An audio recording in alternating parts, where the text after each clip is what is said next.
Bekalan makanan asas mencukupi di pasar raya seluruh negara.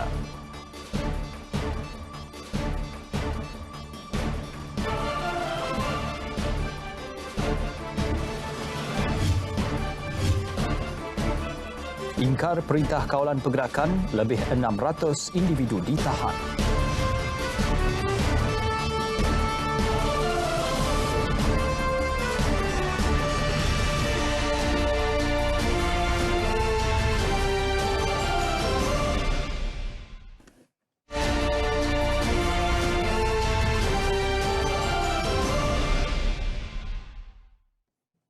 Assalamualaikum dan salam sejahtera. Berita wilayah bersama saya Ismail Adnan. Baik, kita mulakan dengan perkembangan berikut. Kerajaan bersedia berbincang dengan pertubuhan bukan kerajaan NGO berhubung pengagihan sumbangan serta bantuan kepada golongan yang memerlukan dan terjejas akibat COVID-19. Jelas Menteri Kanan Keselamatan Datuk Seri Ismail Sabri Yaakob, kerajaan tidak pernah menyekat mana-mana NGO daripada membantu. Namun ia perlu melalui saluran yang telah ditetapkan kerajaan demi menjaga keselamatan semua pihak. Kerajaan sangat berterima kasih kepada NGO-NGO kerana waktu kesusahan biasanya NGO lah kumpulan yang penting yang berada di barisan hadapan juga untuk membantu rakyat yang mengalami kesusahan. Bukan saja waktu COVID-19, banjir dan apa saja bencana, NGO lah akan berada bersama-sama dengan kerajaan untuk membantu rakyat. Semalam saya tidak katakan mereka tidak boleh memberi sumbangan. Tapi mereka menyumbang ke pusat yang ditetapkan oleh kerajaan. Ya, walaupun mungkin tidak puas hati daripada NGO kerana mereka tetap ingin memberikan sumbangan secara direct. Sebenarnya kita mendapat nasihat daripada Kementerian Kesihatan kerana kita juga ingin menjaga keselamatan NGO tersebut, ahli-ahli NGO tersebut. Seperti kita tahu, mereka akan pergi menghantar sendiri kepada penerima. Yang mereka tidak tahu sama ada penerima itu bersih daripada COVID-19 atau tidak. Dan kita bimbang kalau kita tidak dapat menentukan, takut ada di kalangan NGO tiba-tiba yang dijangkiti oleh COVID-19 nanti dan akhirnya akan merebak kepada ahli mereka, ahli keluarga mereka dan sebagainya. Jadi Kementerian Kesihatan berpandangan bahawa walaupun mereka ingin menyumbang tetapi kita mesti jaga kepentingan kesihatan mereka dan juga nyawa mereka. Sebab itulah kita membuat keputusan semalam supaya tidak boleh dihantar secara direct tetapi kita hantar secara kepada pusat-pusat yang diucapkan. Pada sidang media harian yang di Putrajaya, beliau turut memaklumkan kerajaan akan mengumumkan prosedur operasi standard SOP baharu mengenai Perintah Kawalan Pergerakan PKP esok. SOP itu bertujuan memastikan pelaksanaan lebih berkesan. Ia antara lain akan memperincikan perintah berkenaan terutama membabitkan pergerakan rakyat dan operasi industri. Dalam pada itu, Datuk Seri Ismail Sabri menjelaskan jawatan kuasa khas mengenai bekalan makanan telah membentangkan dapatan mereka susulan tinjauan di 27 pasaraya dan pasaraya besar seluruh negara. Hasilnya, semua bekalan makanan asas dijamin mencukupi. Rakyat tidak perlu berasa bimbang dan sebagainya untuk membuat pembelian panik dan sebagainya. Mereka telah meninjau di sebanyak 27 pasaraya ataupun hypermarket dan mereka didapati bahawa bekalan makanan asas masih boleh didapati dengan mudah. Cuma satu yang saya nak tekankan di sini. Apabila kita sebut beras mencukupi, ianya dirujuk kepada beras, bukan jenama beras tersebut. Jelas beliau, bekalan makanan ditentukan berdasarkan jenis dan produk, bukan jenamanya. Justru tidak timbul isu produk dikatakan kehabisan hanya kerana jenama pilihan tertentu, ketiadaan stok di premis tertentu.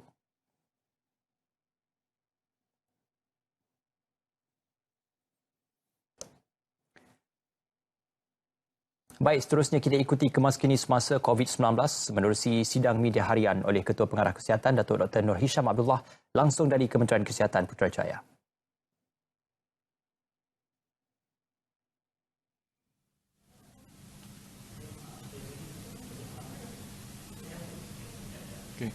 Bismillahirrahmanirrahim. Assalamualaikum warahmatullahi wabarakatuh. Salam sejahtera dan selamat petang pada semua rakan-rakan media, dan berdiri bersama saya adalah Datuk Dr. Raizat dan Dr. Hisham Shah. Dan kita mula dengan Kementerian Kesihatan ingin memaklumkan bahawa terdapat 68 kes yang telah pulih dan dibenarkan discharge daripada hari ini. Ini menjadikan jumlah kumulatif kes yang telah pulih sepenuhnya dari jangkitan COVID-19 dan telah discharge daripada ward adalah sebanyak 388 kes. Sehingga 29 Mac 2020 jam 12.30 hari, terdapat 150 kes baru yang telah dilaporkan. Ini menjadikan jumlah kes positif COVID-19 di Malaysia adalah sebanyak 2,470 kes. Sehingga kini seramai 73 kes positif COVID-19 sedang dirawat di unit rawatan rapi iaitu ICU. Daripada jumlah tersebut, 52 kes memerlukan bantuan pernafasan. Daripada maklumat terkini yang dilaporkan ke CPRC Kebangsaan, duka cita dimaklumkan bahawa sehingga kini terdapat pertambahan 7 kes kematian berkaitan dengan COVID-19. Sehubungan dengan itu, jumlah kumulatif kes kematian COVID-19 di Malaysia adalah sebanyak 34 kes. Kes kematian ke-28 iaitu kes 2,321 merupakan perempuan warga negara Malaysia berumur 91 tahun. Beliau mempunyai latar belakang penyakit kencing manis, darah tinggi dan penyakit buah pinggang. Beliau dirawat di Pusat Perubatan Universiti Malaya pada 26 Mac 2020 dan beliau disahkan meninggal dunia pada 28 Mac 2020 jam 8.48 pagi. Kes kematian ke-29 iaitu kes 2,123 merupakan perempuan warga negara Malaysia berumur 64 tahun. Beliau mempunyai latar belakang penyakit kencing manis dan darah tinggi. Beliau dirawat di Hospital Tuanku Jaafar Negeri Sembilan pada 25 Mac 2020. Beliau disahkan meninggal dunia pada 28 Mac 2020 pada jam 10.15 malam. Kes kematian ke-30 iaitu kes 2,322 merupakan lelaki warga negara Malaysia berumur 76 tahun. Beliau mempunyai latar belakang penyakit kencing manis, darah tinggi dan penyakit buah pinggang. Beliau dirawat di PPUM dan beliau disahkan meninggal dunia pada 28 Mac 2020 jam 11.33 pagi malam. Kes kematian ke-31 iaitu kes 2,323 merupakan lelaki warga negara Malaysia berumur 27 tahun. Beliau mempunyai latar belakang penyakit kencing manis, darah tinggi dan penyakit buah pinggang. Beliau dirawat di PPUM pada 27 Mac 2020. Beliau disahkan meninggal dunia pada 28 Mac 2020 jam 7.44 malam. Kes kematian ke-32 iaitu kes 1,239 merupakan lelaki warga negara Malaysia berumur 50 tahun. Beliau mempunyai latar belakang penyakit darah tinggi. Beliau merupakan peserta perhimpunan di Masjid Seri Petaling. Beliau dirawat di Hospital Encik Besar Hajar Kalsum, Johor pada 22 Mac 2020. Beliau disahkan meninggal dunia pada 28 Mac 2020 jam 7.44 malam. Kes kematian ke-33 iaitu kes 1,249 merupakan lelaki warga negara Malaysia berumur 37 tahun. Beliau mempunyai sejarah perjalanan ke negara India. Beliau dirawat di Hospital Pemain, Johor pada 21 Mac 2020. Beliau disahkan meninggal dunia pada 28 Mac 2020, 11.25 malam. Kes kematian ke-34 iaitu kes 787 merupakan lelaki warga negara Malaysia berumur 77 tahun. Beliau mempunyai latar belakang penyakit darah tinggi. Beliau telah dirawat di Hospital Kuala Lumpur pada 18 Mac 2020.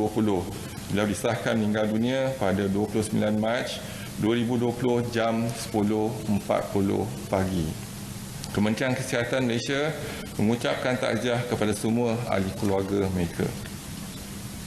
Pada peringkat awal, Institut Pendidikan Perubatan IMR merupakan satu-satunya makmal yang terlibat secara langsung dalam menjalankan ujian pengesanan COVID-19 di Malaysia.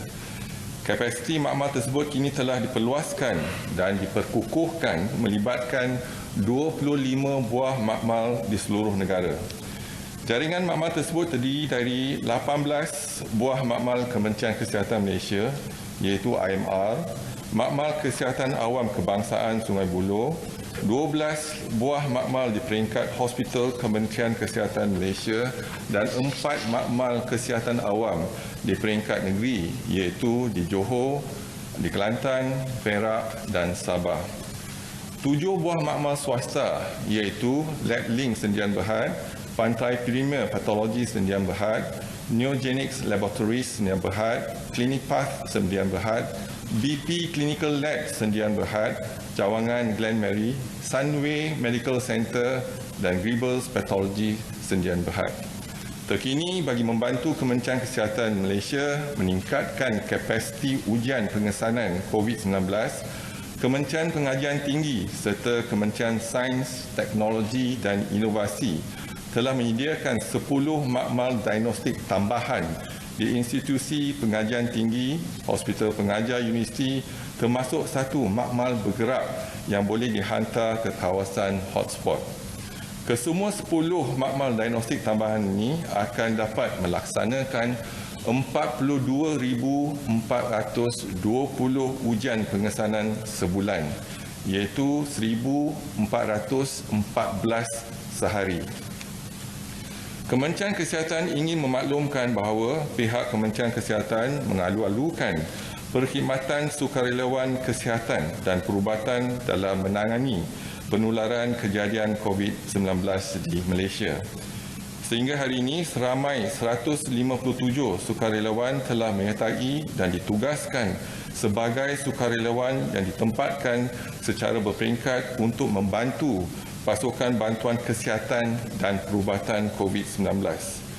Sejumlah 1,008 orang lagi bakal menyertai pasukan perubatan di hospital, iaitu mereka terdiri dari pelbagai profesion perubatan.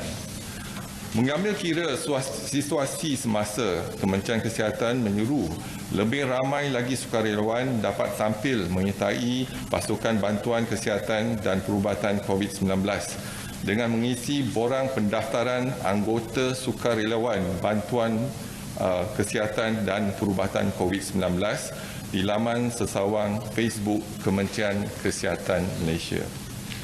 Daripada 34 kes kematian berkaitan dengan COVID-19 yang direkodkan setakat ini, didapati 55.6% adalah berumur 60 tahun dan ke atas. Manakala 67.6% mengidap penyakit kronik, misalnya kencing manis, darah tinggi, penyakit buah pinggang dan penyakit jantung. Mereka lebih berisiko mendapat jangkitan COVID-19 yang lebih serius, iaitu mengalami gejala dan komplikasi yang lebih teruk. Oleh itu adalah penting bagi mereka dan ahli keluarga mereka mengambil langkah-langkah berjaga-jaga bagi mengelakkan dijangkiti COVID-19. Pastikan bekalan ubat pesakit adalah mencukupi dan tidak terputus. Perkhidmatan kesihatan masih lagi diteruskan di semua fasilitis Kementerian Kesihatan Malaysia, khususnya bagi temu janji, rawatan susulan dan mendapatkan bekalan ubat-ubatan. Sekali lagi dinasihatkan kepada semua, bantulah Kementerian Kesihatan Malaysia untuk memutuskan rantaian jangkitan COVID-19 dan dengan duduk di rumah. Sekian, terima kasih. Kalau ada apa-apa soalan.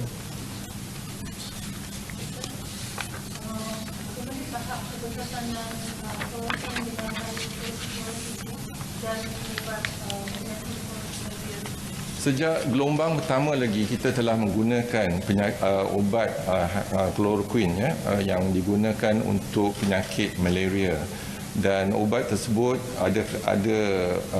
dapat digunakan untuk penyakit COVID-19 kerana dia ada anti-inflammatory, iaitu anti radang.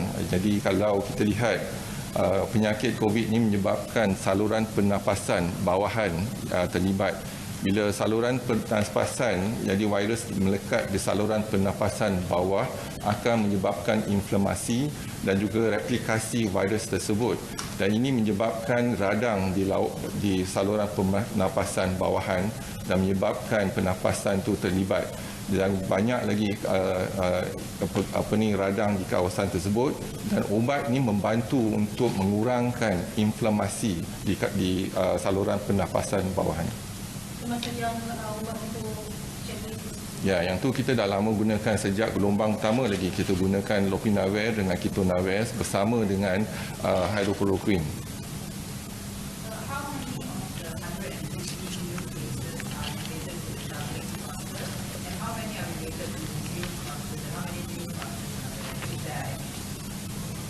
Related today, I think it's 61 cases, if I'm not mistaken, but 61 cases related to the Tabligh group. But the numbers now we see that the Tabligh group or the Jemaah from Sri Petaling has really gone into the 5th generation, no more the 1st generation. So 1st generation, 2nd generation, within a period of 1 month, the expansion already we are seeing the result of the 5th generation.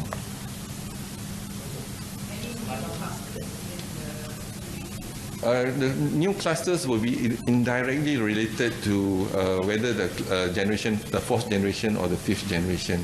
So we can see that the spread is all over, mainly because the Tabligh group or this Jemaah goes to the mosque, and then the mosque goers get infected as well. Kalau kita lihat untuk yang status terkini untuk Jemaah Masjid Sri Petaling, jadi saringan ialah yang telah disaring ialah 17,965, dan sampel yang telah diambil ialah 12,842 sampel telah diambil, dan yang positif setakat ini ialah 1,254 yang positif. Yang negatif ialah 7,084 negatif, dan pending masih menunggu keputusan ialah 4,504, dan ini bermakna kita ada 5,123 masih perlu menjalani ujian pensampelan. ia memang menyumbang kepada kadar kulit pesakit. Kita cuba ubatnya. Jadi ubat ni kita ada kajian Pertubuhan Kesihatan Sedunia. Kita akan lihat dia dinamakan Solidarity Trial, iaitu melibatkan banyak negara, dan Malaysia ada salah satu daripada negara yang telah dimaklumkan untuk menjalani penyidikan ini. Dan penyidikan ini melihat pada ubat-ubat, contohnya yang saya katakan tadi, lopinavir, kitonavir, yang chloroquine dan sebagainya lah, dengan obat yang terbaru yang kita katakan semalam. Jadi ini hanya penyidikan, tapi yang kita telah menggunakan di luar label, off label usage untuk anti HIV, contohnya ubat cholesterol yang kita akan lopinavir dan kitonavir. Pada gelombang pertama lagi kita gunakan ubat tersebut. Di gelombang pertama kita gunakan 2-3 jenis ubat ni nampak berkesan, tetapi kita kena menjalankan penyidikan. Jadi data kita akan kutipkan data dan kita melihat. Tetapi kadar kematian dia semakin meningkat ialah kerana kerana pesakit-pesakit kita yang berusia. Yang kedua, kerana ada penyakit komorbid, contohnya kencing manis, darah tinggi, buah pinggang dan sebagainya. Dan ketiga, mereka datang dari peringkat yang lewat, iaitu melibatkan pernafasan pernafasan dan juga jangkitan kuman kata.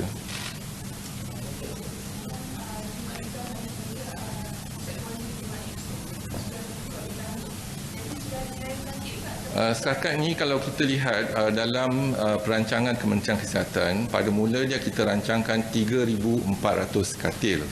Jadi kita dah gunakan institut latihan Kementerian Kesihatan, jadi kita ada tambahan 19,200 katil kalau kita gunakan semua institut latihan Kementerian Kesihatan. Dan kalau kita lihat di peringkat negeri Selangor, kita gunakan Hospital Sungai Buloh. Jadi kes-kes yang tak ada gejala tetapi positif ataupun yang bergejala tetapi gejala ringan, kita akan pindahkan ke institut latihan kita dulu. Dan hospital akan dikhaskan untuk kes-kes yang moderate ataupun kritikal. Dan kalau kes meningkat, mungkin kita akan guna institut latihan Kementerian Kesihatan dan juga hospital sementara tu yang MAIF tu lah, yang ada 600 katil di situ. Kita mungkin akan guna untuk PUI dulu dan secara berperingkat kita mungkin akan gunakan katalah pertambahan bilangan pesakit yang dijangkiti meningkat dengan mendadak. Contohnya sekarang kita dapat 150 kes sehari. Kalau kita mendapat 1,000 kes sehari, jadi kita mungkin akan gunakan hospital sementara ni untuk kes-kes yang tak ada gejala tetapi positif ataupun ada gejala tetapi dan positif tapi gejala ringan. Jadi tak ada melibatkan saluran pernafasan dan sebagainya. Yang seperti yang institut latihan kesihatan itu di seluruh negara. Seluruh negara. So itu adalah persiapan yang seperti masuk ataupun akan ada persiapan lain seperti masuk. Ya, setakat ni kita gunakan MAIF sebagai satu persiapan. Contohnya kenapa kita guna di MAIF di Sedang, kerana kita melihat kepadatan penduduk khususnya di Kuala Lumpur. Jadi mungkin kepadatan penduduk ni meningkat. Jadi kalau bilangan penyakit ni atau jangkitan meningkat, kita akan gunakan hospital ataupun hospital sementara lah di MAIF. Test kit yang kita dapat ini bukan test kit yang rapid test kit. Jadi yang berbeza dengan kita kaji, iaitu yang test kit yang accuracy dia 30%. Yang saya dipahamkan oleh duta China yang test kit yang 30% accuracy itu tak ada kelulusan daripada FDA. Jadi test kit yang diberikan oleh negara China ada 100,000 tetapi digunakan di PCR. PCR kita dalam makmal. Jadi semua makmal yang kita telah kenal pasti akan menggunakan test kit tersebut. Dia bukan rapid test kit yang kita gunakan di ward, tapi dia adalah test kit untuk PCR.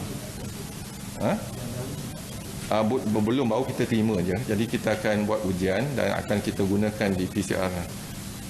Dan juga di hospital kita hari itu ada kekangan dari segi mendapatkan reagent daripada luar negara, tetapi alhamdulillah kita dah terima reagent dan semua hospital kita akan gunakan reagent dan boleh melaksanakan ujian dengan kapasiti yang penuh. Dan juga kita teruskan outsourcing kita dengan makmal-makmal 7 makmal di pihak swasta. Kita lihat kepada keperluan. Kalau contohnya sekarang kita ada 19,200 katil di seluruh negara menggunakan Institut Latihan Kementerian Kesihatan Malaysia. Tetapi kalau keadaannya contohnya kalau kita lihat setiap hari peningkatan kes sampai 1,000, jadi kita mungkin akan buka lagi hospital sementara menggunakan dewan-dewan ataupun stadium, indoor stadium dan sebagainya. Setakat ni Simpang Renggam, ya, kita ada kes pada hari ini. Jumlah kes yang positif di daerah Keluang ialah 97 kes. Dan kes di Bandar Baru Ibrahim Majid 81 kes. Di mana melibatkan 4 kluster Seri Petaling, 4 kluster. Dan 77 orang yang lain termasuk generasi kedua dan ketiga. Iaitu mungkin mereka bukan kluster Seri Petaling tapi dijangkiti. Mereka pergi masjid dan sebagainya dijangkiti. Generasi kedua dan juga generasi ketiga, 77 orang. Dan kes luar daripada Bandar Baru Ibrahim Majid ada 16 kes. Satu kluster Seri Petaling dan juga 15 yang lain-lain. Setakat ini tak ada kematian dan tindakan kita di kawasan tu ialah kita telah perketatkan perintah kawalan pergerakan dan apa yang penting ialah tindakan kita iaitu kita pastikan akan laksanakan pembersihan nyah kuman, nyah cemah dan sebagainya dan disusuli dengan pemeriksaan rumah ke rumah dan individu yang kita syaki akan dilaksanakan ujian.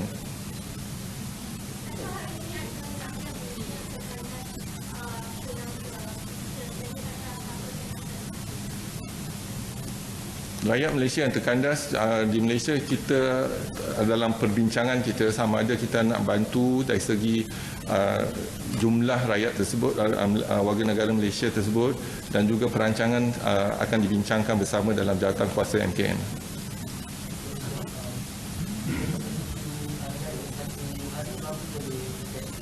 Untuk ujian hari ini kita kalau lihat daripada makmal tambahan ialah 1,414 tapi dengan kapasiti Kementerian Kesihatan adalah 7,500 lebih kurang.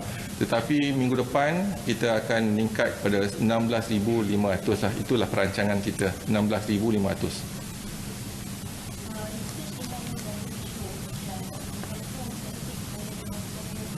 Tak ada. Hospital mungkin Sungai Buloh akan jadi hospital yang berpusat ke situ, tetapi kita akan guna rangkaian hospital-hospital yang lain, contohnya yang melibatkan perawatan pesakit COVID-19, termasuk juga di hospital-hospital universiti.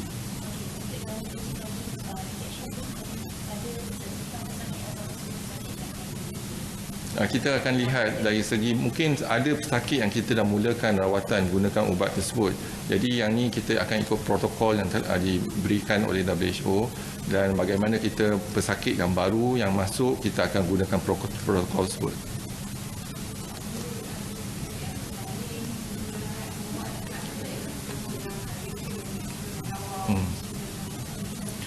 Kita sekarang ni kalau kita lihat dalam taburan bilangan jangkitan yang paling tinggi adalah di Selangor. Jadi dalam pada tu kita lihat kawasan mana, zon mana yang tertinggi sekali.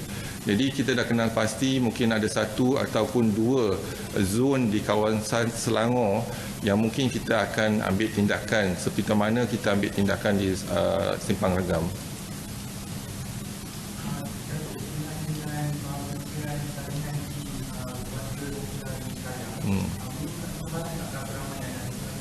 Dan ini termasuk dalam kumpulan sebab warga Rohingya pun ada yang hadir pada jemaah di Masjid Jami' Seri Petaling. Jadi kita termasuk dalam sensus kita dulu yang status terkini ujian kluster jemaah di Seri Petaling. Kaki tangan memang kita dah kerahkan. Memang kita ada pertambahan 3,000 kaki tangan.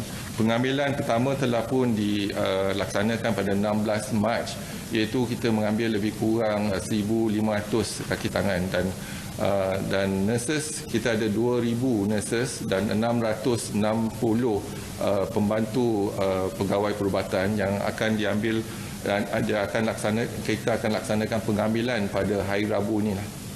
Jadi kita tambahan di situ dan juga kita kerahkan 3,500 daripada nurses dan pembantu pegawai perubatan yang melaksanakan pengajaran post basic.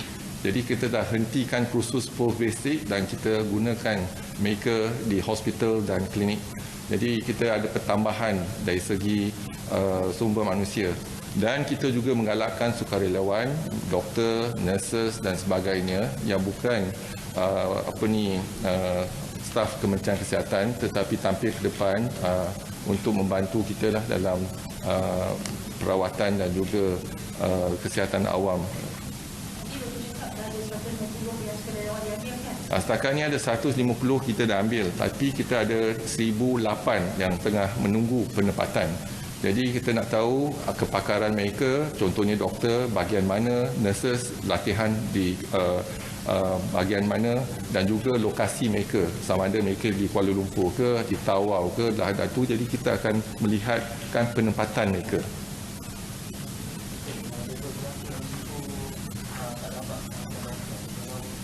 NGO setakat ni yang membantu Kementerian Kesihatan melibatkan Imaret, Mercy, UNHCR yang bantu kita lah dalam contohnya untuk memberi perkhidmatan ataupun bantuan kepada pelarian dan juga pelarian Rohingya dan juga yang parti. Jadi parti mungkin takut datang ke Kementerian Kesihatan ataupun klinik dan hospital, tetapi sekurang-kurang dia ada klinik, Qatar klinik contohnya, dia mereka ke sana dan boleh dia jalankan saringan dan rawatan. Ya.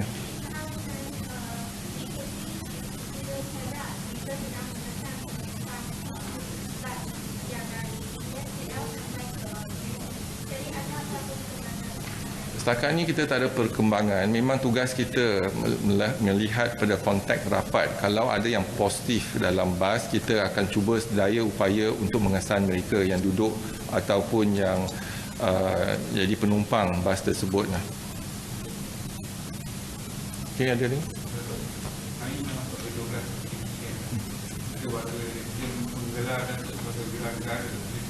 Ya. Sekarang ni bukan, it's not about me, it's about what we can do together as one for the COVID. Jadi pada saya tak penting, tapi yang penting ialah perkhidmatan kita. Kita ada juga satu buku yang dia bekerja dengan kita yang disinfect dengan barang-barang yang dia dan juga kenderaan. Adakah dia satu komputer yang boleh dilakukan atau boleh dilakukan dan ada tak macam guideline yang Nasihat Kementerian Kesihatan ikut guideline Kementerian Kesihatan. Jangan ikut yang viral di sosial media, fake news dan sebagainya. Rujuk kepada talian ataupun laman di Kementerian Kesihatan. Okey, terima kasih. Kalau tak ada soalan ni.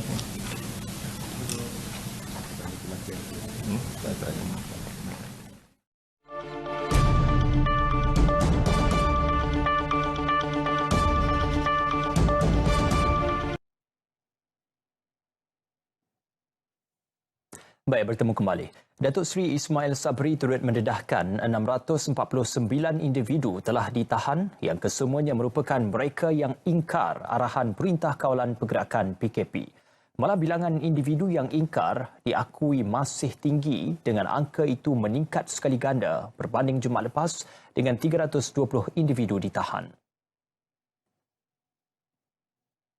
Daripada 649 ditahan tersebut, 70 daripada tangkapan-tangkapan yang dibuat, 73 individu telah pun dituduh di mahkamah dan mengaku bersalah.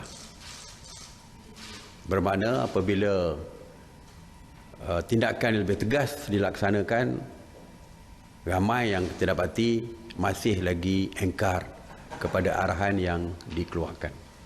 Pihak polis telah pun diberikan kebenaran untuk mengambil tindakan yang tegas, antaranya adalah mungkin akan dilakukan dengan segera, iaitu mengeluarkan kompaun dan sebagainya, selain daripada tindakan membawa mereka ke mahkamah.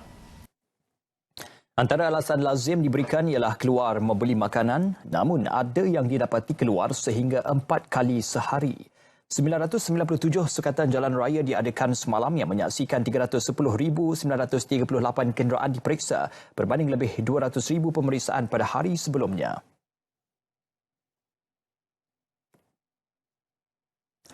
Sementara itu, Mahkamah Session Kemaman membenarkan perintah reman terhadap 9 individu akibat melanggar Perintah Kawalan Pergerakan PKP serta peraturan-peraturan pencegahan dan pengawalan penyakit berjangkit langkah-langkah dalam kawasan tempatan. Ketua Polis Daerah Kemaman Superintenden Hanyan Ramlan ketika memaklumkan mengenainya menyatakan kesemua mereka tiba di mahkamah kira-kira pukul 10 pagi tadi. Penahanan kesemua mereka dibuat di 3 lokasi masing-masing di Kampung Kijal, Kuala Kemaman dan Kampung Geliga antara pukul 7 malam hingga 1 pagi. Kesemua mereka disiasat mengikut Seksyen 186 Kanun Keseksaan serta Peraturan 3/2 Peraturan Pencegahan dan Pengawalan Penyakit Berjangkit langkah-langkah di dalam kawasan tempatan 2020. Sementara itu, di Langkawi, Kedah, 14 individu direman bagi membolehkan siasatan dibuat seperti mana Peraturan 7/1 Peraturan Pencegahan dan Pengawalan Penyakit Berjangkit langkah-langkah di dalam kawasan tempatan jangkitan 2020. Mengesahkan kes berkenaan, Ketua Polis Daerah Langkawi, Superintenden Muhammad Iqbal Ibrahim memaklumkan kesemua mereka termasuk 6 remaja terdahulu ditahan sekitar Mukim Kuah dan Padang Maksirat. Tangkapan pertama melibatkan 2 individu yang berkumpul di tepi jalan di Kampung Teluk Yu, manakala 6 lelaki lagi ditahan di tepi jalan menghala ke Taman Nilam.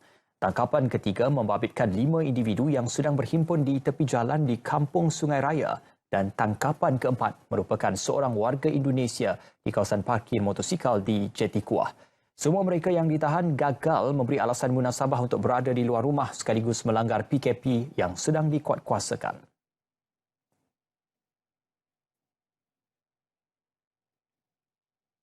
30 individu di Johor ditahan pihak berkuasa juga selepas ingkar Perintah Kawalan Pergerakan PKP. Kesemua suspek yang ditahan di 3 unit apartmen dekat Johor Bahru dipercayai terbabit dengan parti persendirian selain kegiatan dadah. Mendedahkan penahanan itu, Ketua Polis Negeri Dato' Ayub Khan Maidin Piche dengan menyatakan operasi dilaksana bahagian siasatan jenayah narkotik daerah Johor Bahru Selatan. Booking 3 unit apartmen dan kita dapat maklumat, kita buat subuhan dan kita buat tanggapan. Mereka cuba untuk terlibat dalam aktiviti dadah. Hasil ujian air kencing mendapati 17 daripada mereka positif dadah dan kes disiasat mengikut Seksyen 15/1/A Akta Dadah Berbahaya 1952 serta Peraturan 7 Pencegahan dan Pengawalan Penyakit Berjangkit 2020. Sehingga kini 341 individu yang ingkar PKP ditahan di seluruh Johor. Manakala di Perak, 13 jemaah yang sedang menunaikan solat Isyak berjemaah di sebuah masjid dekat Teluk Medan, Bagan Serai ditahan pihak berkuasa. Kesemua mereka didapati melanggar arahan Perintah Kawalan Pergerakan PKP. Pegawai Tadbir Agama Daerah Bagan Serai Mukhlis Hussein menjelaskan penahanan kesemua mereka selepas selesai menunaikan solat. Bagaimanapun, kesemua mereka dibebaskan dengan jaminan polis selepas percakapan mereka dirakamkan.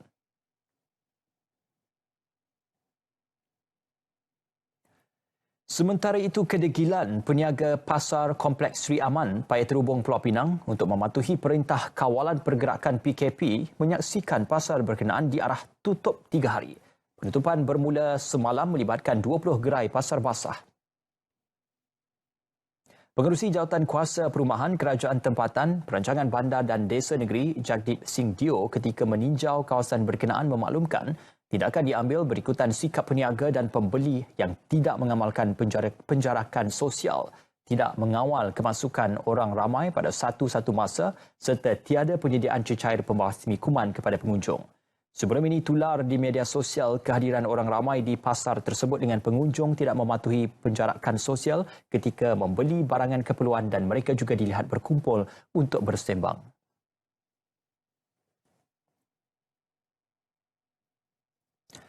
Manakala 78 pesakit berstatus di bawah pengawasan PUS akibat COVID-19 dipindahkan ke Institut Latihan Statistik Sungai Perak untuk dikuarantin selama seminggu. Kesemua mereka akan dipindahkan dari Hospital Teluk Intan dengan menaiki 2 buah bas. Ketua Operasi Jabatan Bomba dan Penyelamat Perak Muhammad Syahrizal Aris memberitahu proses pemindahan dilakukan mengikut 3 kumpulan selama 2 hari.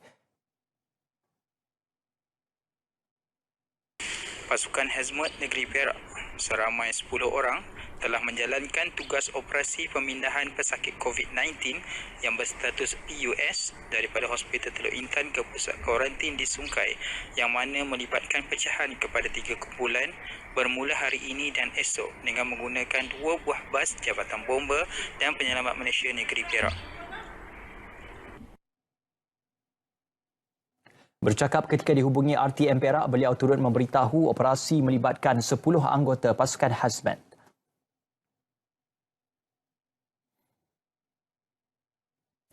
Bekalan makanan dalam negara mencukupi untuk satu tempoh yang panjang.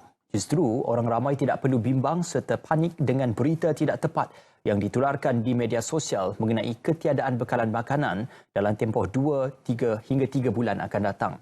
Jaminan diberi Timbalan Menteri Pertanian dan Industri Makanan, Datuk Cik Abdullah Maknawi memandangkan kegusaran awam selepas dunia dilanda krisis COVID-19 ketika ini.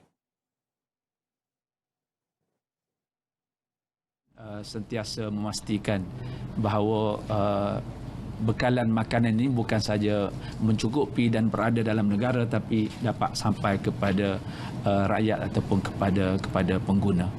Jadi setakat ini alhamdulillah mana di pihak kementerian sendiri kita telah pun membuka bilik gerakan berkaitan dengan COVID-19 ini yang sentiasa memantau dari segi kecukupan bekalan makanan dan masalah-masalah yang dihadapi oleh semua pihak dalam setiap rantaian perbekalan makanan itu.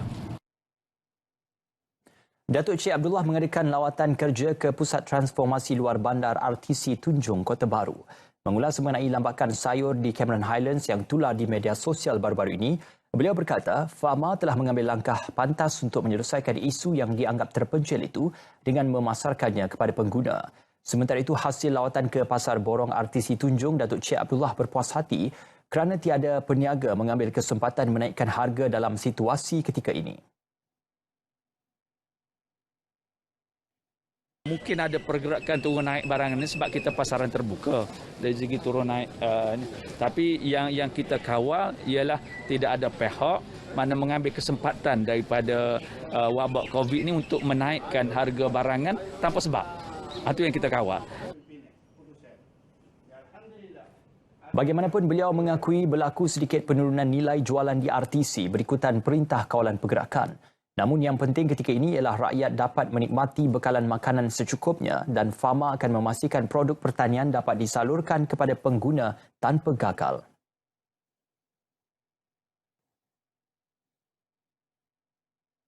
Walaupun belum dimuktamadkan lagi, Menteri Besar Kelantan Datuk Ahmad Yaakob memberi bayangan tiada bazar Ramadan tahun ini di negeri itu.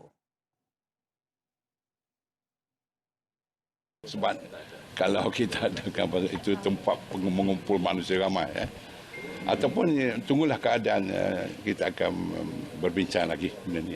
Tak mutamak keputusan. Ya. Beliau sebelum itu mempengerusikan mesyuarat Majlis Keselamatan Negara peringkat negeri Kelantan di Kompleks Darul Naim, Kota Baru. Mesyuarat turut dihadiri Menteri di Jabatan Perdana Menteri Datuk Taqiyuddin Hassan.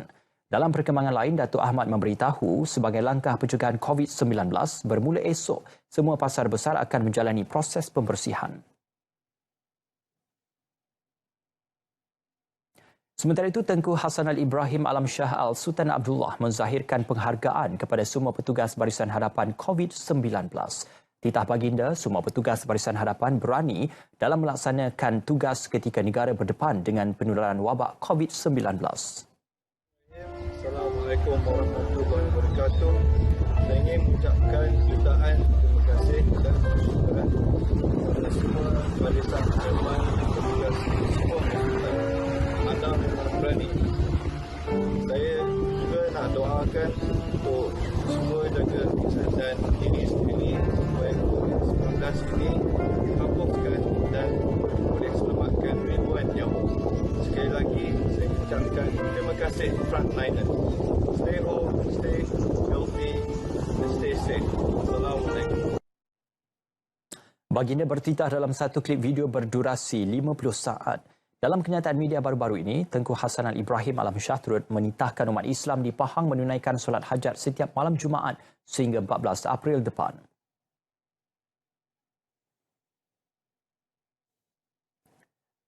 Manakala seorang doktor bersama bayi yang berusia 9 bulan maut, manakala 7 lagi cedera selepas van yang mereka naiki terbabit dalam kemalangan di kilometer 11 Jalan Gua Musang, Kuala Krai dekat Kampung Renok Baru, Gua Musang, Kelantan. Dalam kejadian pukul 9.50 pagi tadi, Dr. Nur Anisah Muhammad Razali, 31 tahun, bertugas di Hospital Sultan Ismail Petra, Kuala Krai, meninggal dunia di lokasi insiden. Manakala bayi lelakinya, Muhammad Fitri Yusof Muhammad Hafiz Zulhilmi, meninggal dunia ketika menerima rawatan di Hospital Gua Musang.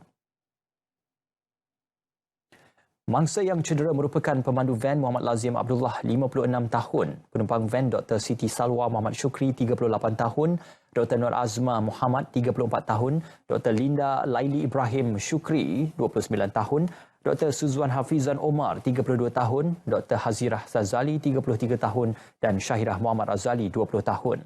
Ketua Polis Daerah Gua Musang, Superintendent Muhammad Taufik Maidin berkata, kemalangan berlaku ketika semua petugas kesihatan itu dalam perjalanan dari Kuala Krai ke Gua Musang. Mereka menaiki van kesihatan Hospital Kuala Krai untuk ke Hospital Gua Musang bagi menjalankan tugas rawatan. Setibanya di lokasi kemalangan, pemandu van dipercayai hilang kawalan lalu terbabas ke sebelah kanan jalan dan merempuh longkang mengakibatkan van berpusing dan terbalik. Mangsa yang cedera menerima rawatan di Hospital Gua Musang dan dilaporkan stabil. Baik, seterusnya untuk laporan cuaca semasa langsung ke Met Malaysia bersama pegawainya Azirah Samsudin. Silakan. Assalamualaikum dan salam sejahtera. Laporan cuaca pada petang ini dimulakan dengan melihat corak carta angin di rantau negara kita. Pada ketika ini, secara amnya Malaysia menerima tiupan angin dari arah timur laut dengan kelajuan yang agak lemah sekitar 10 hingga 20 km sejam. Dengan kelajuan angin yang kurang signifikan ini, Met Malaysia tidak mengeluarkan sebarang amaran angin kencang dan laut bergelora di mana-mana perairan negara. Untuk tinjauan cuaca semasa dengan lebih terperinci, kita beralih pula kepada paparan imej kemerada. Imej radar terkini menunjukkan di kebanyakan tempat di semenanjung Malaysia kini berada dalam keadaan yang cerah kecuali hujan berserta ribut petir di 1-2 tempat yang kini sedang berlaku di pedalaman negeri Perak, di daerah Petaling, Klang dan Kuala Langat, negeri Selangor. Dijangkakan keadaan ini akan beransur reda menjelang lewat petang nanti. Bagi negeri Sabah dan Sarawak, keadaan yang berbeza pula dicerap di kedua-dua negeri berkenaan, iaitu hujan berserta ribut petir di 1-2 tempat kini sedang berlaku melibatkan hampir kesemua bahagian di negeri Sabah dan juga Sarawak. Diramalkan keadaan ini akan beransur reda menjelang lewat malam nanti. Sekian sahaja info cuaca pada petang ini. Berikut adalah ramalan cuaca bagi bandar-bandar utama di seluruh Malaysia untuk malam nanti. Saya Azirah Samsudin. Assalamualaikum.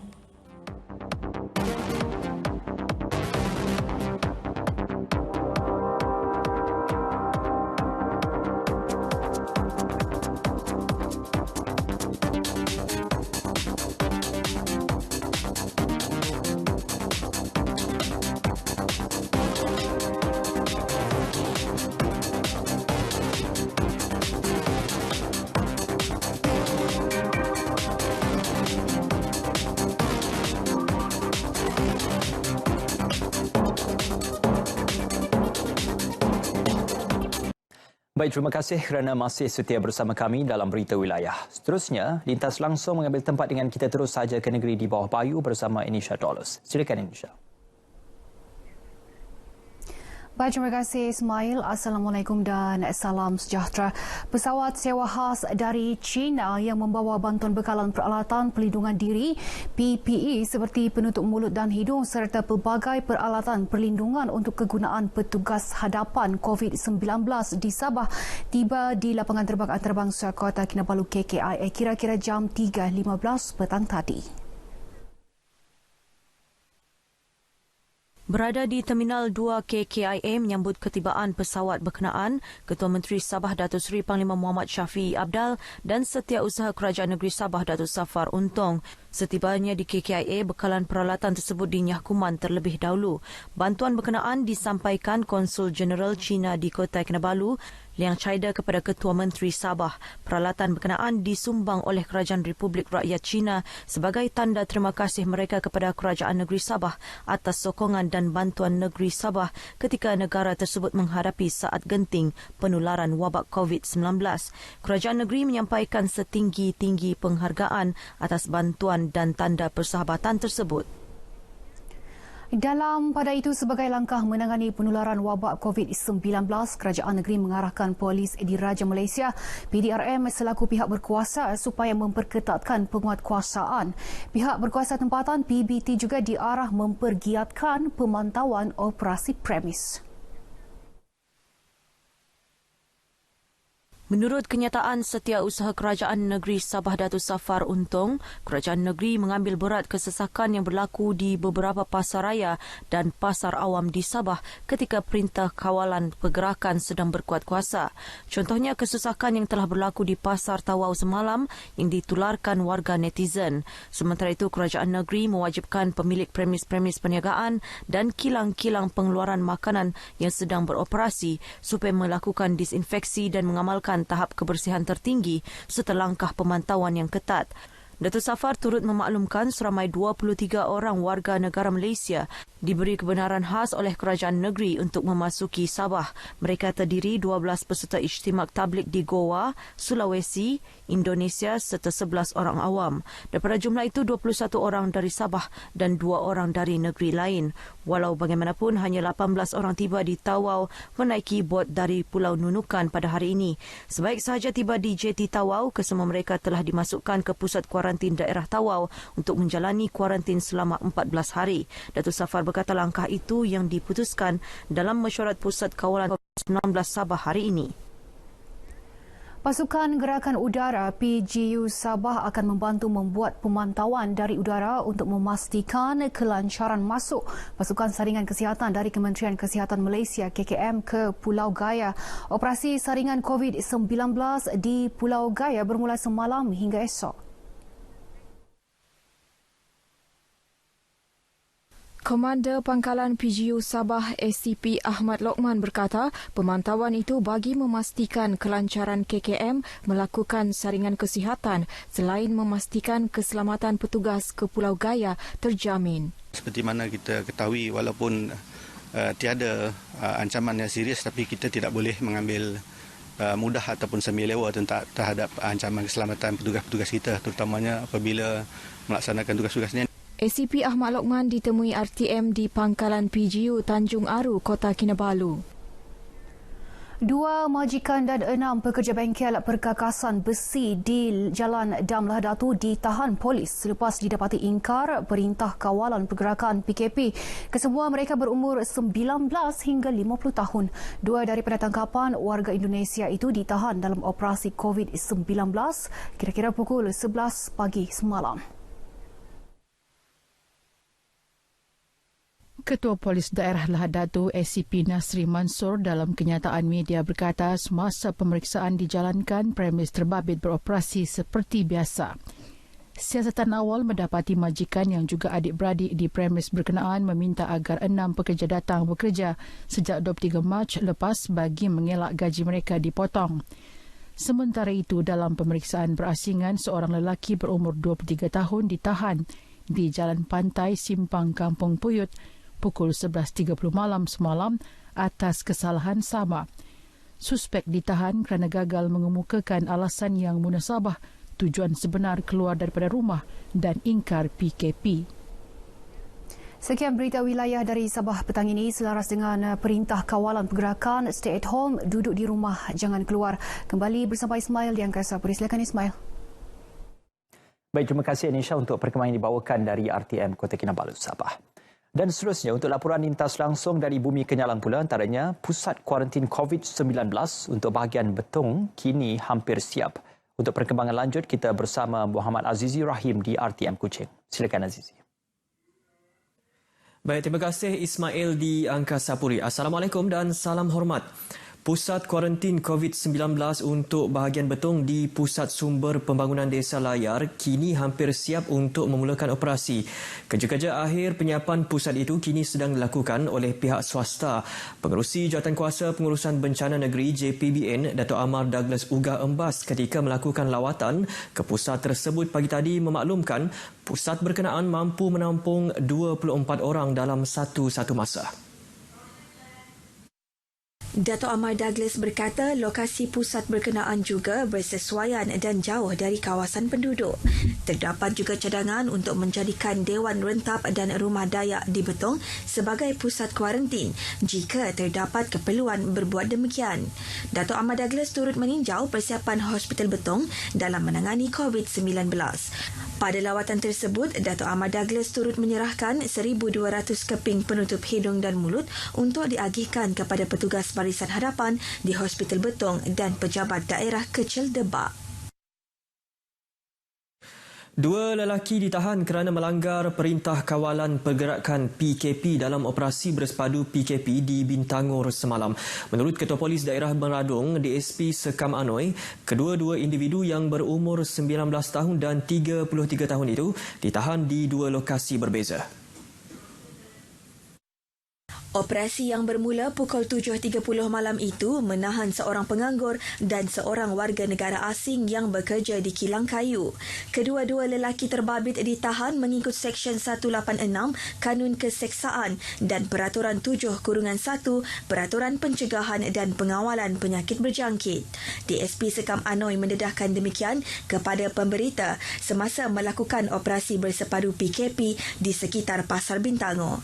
Seramai 36 pegawai serta anggota IPD Meradong bersama dengan 14 anggota rela terlibat dalam operasi itu yang dilancarkan bagi mengesan individu yang melanggar PKP dalam daerah Meradong.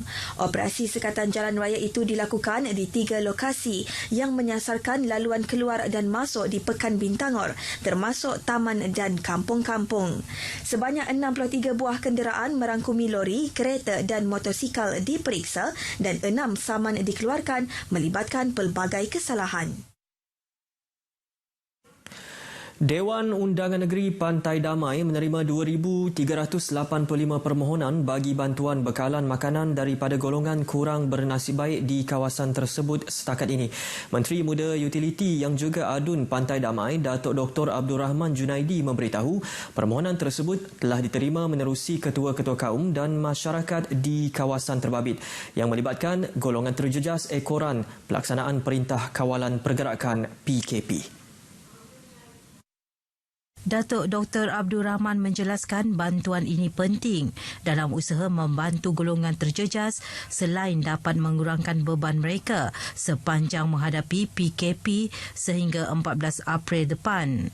Tambahnya setakat ini pihak DUN Pantai Damai telah memperuntukkan lebih RM60,000 bagi membeli barangan keperluan asas untuk diagihkan kepada mereka yang memerlukan di 14 buah kampung di kawasan Pantai Damai. Datuk Dr. Abdul Rahman Junaidi memberitahu demikian kepada media selepas menyampaikan sumbangan kepada 104 penerima di 4 buah kampung di kawasan seberang hilir di Kuching. Beliau berkata lebih banyak lagi usaha serupa akan dilakukan selepas ini termasuk kerjasama dengan badan-badan korporat bagi membantu golongan yang memerlukan. Untuk rekod, DUN Pantai Damai mempunyai 46 kampung dan taman. Dewan Ekonomi Melayu Sarawak DEKOMS akan menghantar memorandum kepada jabatan dan agensi berkaitan untuk memudahkan proses permohonan bantuan bagi pihak ahli-ahlinya yang terkesan sepanjang Perintah Kawalan Pergerakan Ekoran COVID-19 ini. Menurut Presidennya Bujang Boji Sitam, langkah ini bagi membantu sebahagian daripada 700 ahli DEKOMS yang memerlukan bantuan daripada pakej rangsangan ekonomi prihatin rakyat yang diumumkan Perdana Menteri Tan Sri Muhyiddin Yassin pada Jumaat lepas. Yang paling kritikal ialah penjajah dan penjual di kaki-kaki lima dan juga yang menyewa stol di kedai-kedai kopi untuk menjual berbagai makanan. Jadi hilang pendapatan dan juga hilang pekerjaan. Jadi golongan ahli inilah yang benar-benar memohon bantuan daripada dana tersebut. Beliau ditemui RTM di Kuching selepas bersiaran langsung menerusi Cerita Pagi Sarawak di TV1 pagi tadi. Sejak mendapat pengesahan Pendaftar Pertubuhan Malaysia pada Februari lalu, ahli-ahli DEKOMS melibatkan sebahagian besar peniaga, penjajah, peruncit, pemborong, subkontraktor dan usahawan kecil Melayu di seluruh Sarawak. Ia berperanan sebagai orang tengah antara ahli dan pihak berkaitan termasuk kerajaan untuk mendapatkan khidmat bimbingan selain menghimpun golongan profesional Melayu dan Bumiputra dalam bidang perniagaan masing-masing. Sekian perkongsian berita dari Sarawak. Terus bersama Ismail di Angkasa Puri. Silakan Ismail. Baik, terima kasih Azizi untuk perkembangan yang dibawakan dari RTM Kuching Sarawak. Memasuki hari ke-12 Perintah Kawalan Pergerakan PKP, KPDN HCP terus memberi jaminan bekalan makanan dalam negara mencukupi Dan tidak terkecuali di Negeri Sembilan, rencana lanjutnya kita bersama Azlina Kamarudin. Silakan Azlina.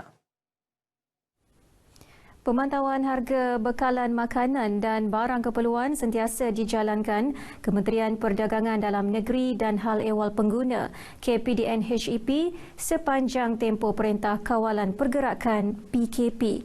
Setakat ini tiada aduan diterima berhubung kenaikan harga barang di negeri ini. Bagaimanapun orang ramai digesa tidak membuat pembelian panik tetapi membeli barangan mengikut keperluan. KPDN HEP memberi jaminan bekalan keperluan asas dan makanan mencukupi sepanjang PKP. Kita di KPDN HEP Negeri Sembilan, kita kawal gula pasir, minyak masak polybag 1 kilo. Yang lain-lain botol tu kita tak kawal dah lah. Dan juga tepung gandum. Jadi apa yang kita buat berdasarkan pemeriksaan harian pegawai penguatkuasa dan juga pegawai pemantau harga, kita semak daripada rantaian mula sekali, pemborong, pengedar sehinggalah peruncit di mana pengguna mendapatkan bekalan mencukupi dan stok juga mencukupi.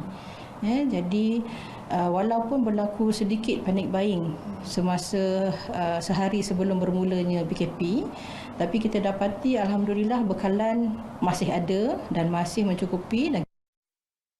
Pemeriksaan telah dijalankan ke atas 474 permis termasuk pasar raya, pasar awam, peruncit, pemborong dan farmasi. Kerajaan Negeri Sembilan menghargai peruntukan tambahan yang diberi Kerajaan Persekutuan bagi melancarkan segala bentuk usaha membendung penularan pandemik COVID-19. Menurut Menteri Besar Negeri Sembilan, Datuk Seri Aminuddin Harun, peruntukan tambahan tersebut akan digunakan secara berhemah agar dapat dimanfaatkan rakyat. Dalam pada itu, kerajaan negeri juga akan mengumumkan dari semasa ke semasa insentif lain untuk rakyat di negeri ini selepas mesyuarat Jawatankuasa Kerja Keselamatan Negeri Sembilan khas COVID-19 yang diadakan setiap minggu. Saya bagi pihak kerajaan negeri ingin mengucapkan ribuan terima kasih kepada Kerajaan Persekutuan terutamanya Perdana Menteri atas bantuan yang diberikan kepada setiap kerajaan negeri, dan ini merupakan satu petanda baik untuk kita sama-sama melalui COVID-19 ini di seluruh negara. Jadi bantuan ini akan kita gunakan dengan penuh berhemah. Beliau menyatakannya selepas wawancara khas COVID-19 di Kompleks Penyiaran Tuanku Muhammad Seremban. Datuk Seri Aminuddin turut menyampaikan bantuan makanan kepada para petugas Jabatan Penyiaran Negeri Sembilan yang bersiap siaga menyampaikan laporan mengenai isu semasa COVID-19. Sepanjang tempoh Perintah Kawalan Pergerakan hingga 14 April, tindakan tegas akan dikenakan terhadap individu yang memasuki kawasan hutan simpan tanpa kebenaran. Menurut Pengarah Jabatan Perhutanan Negeri Sembilan, Saleh Awaluddin, tindakan akan dikenakan di bawah Akta Perhutanan Negara 1984 di bawah Seksyen 47 dan jika sabit kesalahan boleh didenda tidak kurang RM10,000 atau penjara 3 tahun atau kedua-duanya sekali. Sebenarnya di bawah Akta Perhutanan Negara, di bawah Seksyen 47, kita telah menetapkan barang siapa yang memasuki hutan simpan tanpa kebenaran boleh dikenakan tindakan. Dan jika sabit kesalahan, mereka ni boleh didenda tidak kurang daripada RM10,000 dan penjara atau penjara 3 tahun atau kedua-duanya sekali. Tinjauan di kawasan Eko Pelancongan Ulu Bendul mendapati kawalan ketat dilakukan selain rondaan pihak polis secara kerap. Lebih 12 kawasan hutan dan Eko Pelancongan di Negeri Sembilan ditutup sepanjang PKP.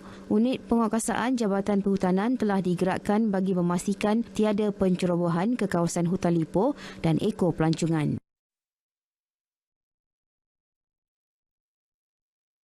Sekian paparan dari Negeri Sembilan. Selaras Perintah Kawalan Pergerakan, stay at home, duduk di rumah, jangan keluar. Kembali ke Angkasa Puri. Baik, terima kasih Hazlina untuk perkembangan yang dibawakan dari RTM Negeri Sembilan. Dan akhir sekali kita langsung ke Selangor bersama Nurul Nur Rashikin Abu Syari untuk laporan lintas langsung yang telah disediakan. Silakan Rashikin. Baik, terima kasih Ismail di Wisma Berita Angkasa Puri. Majlis Mandaran Klang MPK bakal menyita dan menarik balik lesen perniagaan di kawasan pentadbirannya jika terdapat permis yang gagal mematuhi Perintah Kawalan Pergerakan PKP sehingga 14 April depan. Setakat pelaksanaan PKP, lebih 300 permis diperiksa dengan 23 disita, 282 diberi amaran lisan sementara 67 lagi amaran bertulis. Ketua MPK Ilya Marini Darmin menjelaskan pemeriksaan dibuat antaranya melibatkan restoran, kedai runcit, bengkel, pasar awam, penjaja dan kilang. Nasihat serta arahan turut diberikan agar kesemua mematuhi penjarakan sosial. Untuk pekedai-pekedai yang peniaga-peniaga lesen, kita mengambil tindakan sampai sehingga membatalkan lesen dan juga membuat sitaan. Dan untuk orang ramai, kita sentiasa ronda, especially di kawasan dan juga taman untuk mengelakkan mereka berkumpul, disperse dan tolong jaga jarak social distance. Bagi memastikan permis perniagaan dan masyarakat setempat mematuhi arahan PKP, pemantauan berterusan terus dilaksana pihaknya bersama dengan pihak polis. Beliau terdahulu meninjau pemasangan khemah dengan menyampaikan sumbangan makanan untuk anggota keselamatan di salah satu operasi sekatan jalan raya di Klang. Satu pasukan khas pengurusan jenazah pesakit COVID-19 ditubuhkan Jabatan Agama Islam Selangor JAIS. Pertubuhan itu menurut pengarahnya Muhammad Syahzihan Ahmad dikendalikan 35 petugas yang berpengalaman termasuk 4 wanita dalam membantu Kementerian Kesihatan. So kami kena pastikan dulu dengan KKM, sebab KKM pun ada sebut tadi ada beberapa SOP yang masih belum disediakan. Pengenalan di kubur dan sebagainya. Ini sangat penting. Kami kena dalami dan kena putuskan dulu sebelum kami bertindak. Untuk di semua aspek-aspek pengemudian itu. Buat masa ini, KKM masih mampu uruskan jenazah di hospital. Kalau dia dah bers nanti, tak mampu. Jadi saya harap 35 ini di Selangor akan menjadi mereka yang terlatih. So tahap pelatihan mereka terima ini, kepentingan-kepentingan menjaga diri mereka juga perlu dilihat. Kalau masih tak boleh, kita tak boleh move. Kita hanya main di certain area saja, bukan semua. Dalam masa sama, JAIS turut memperuntukkan RM20,000 bagi membeli peralatan perubatan yang perlu digunakan dalam menguruskan jenazah pesakit COVID-19. Beliau berkata demikian selepas sesi taklimat pengurusan jenazah COVID-19 anjuran JAIS di Masjid Sultan Salahuddin Abdul Aziz Shah Shah Alam. Turut hadir Timbalan Mufti Selangor, Datuk Dr. Anhar Opir dan Pegawai Kementerian Kesihatan, Dr. Nazirul Akmal Samsudin. Susulan pelanjutan Perintah Kawalan Pergerakan sehingga 14 April depan, pengurus universiti terus menyatakan komitmen dengan kebajikan mahasiswa dijaga. Universiti Putra Malaysia UPM Serdang Selangor turut tidak terkecuali dalam membantu mahasiswa sepanjang tempoh berkenaan. Universiti juga kata Timbalan Naib Chancellor Penyelidikan dan Inovasi UPM Profesor Datuk Dr. Zulkifli Idrus perlu memainkan peranan penting termasuk memastikan aspek keselamatan dan kesihatan mahasiswa di kolej-kolej kediaman terjaga selain memastikan penyediaan makanan 3 kali sehari kepada mahasiswa. So makanan ini perlu diagihkan pada semua pelajar-pelajar ini kerana seperti kita ketahui pergerakan mereka terhad dan kebanyakan kedai-kedai makanan tidak beroperasi dan juga satu lagi penting ialah untuk menyekat risiko penyebaran COVID-19 lah. That's why kita rasa sangat perlu kita menyediakan makanan kepada pelajar yang berada di kampus lah. Setiap hari 1,500 peks makanan diedarkan kepada mahasiswa dan kaki tangan UPM meliputi sarapan pagi, makan tengah hari dan makan malam. Dan berikut reaksi mahasiswa sepanjang menjalani tempoh PKP di universiti. Okay, Alhamdulillah hidangan pun sekarang ni sangat tersedap lah dan makanan tu mengenyangkan dan cukup untuk kami semua. Ada apa-apa alergik tak ya? Kalau saya, saya alergik, tapi pihak UPM dah beri macam survey untuk memastikan yang alergik ni tidak memakan makanan yang mereka tidak boleh lah. Macam tu. Alhamdulillah pihak UPM memang menjaga kebajikan dan juga kesihatan kami. Dan juga kalau kami ada simptom, pihak UPM terus merujuk untuk terus pergi ke pusat kesihatan universiti. Pengurusan universiti juga terus mengharapkan langkah-langkah kesihatan terus dipatuhi mahasiswa.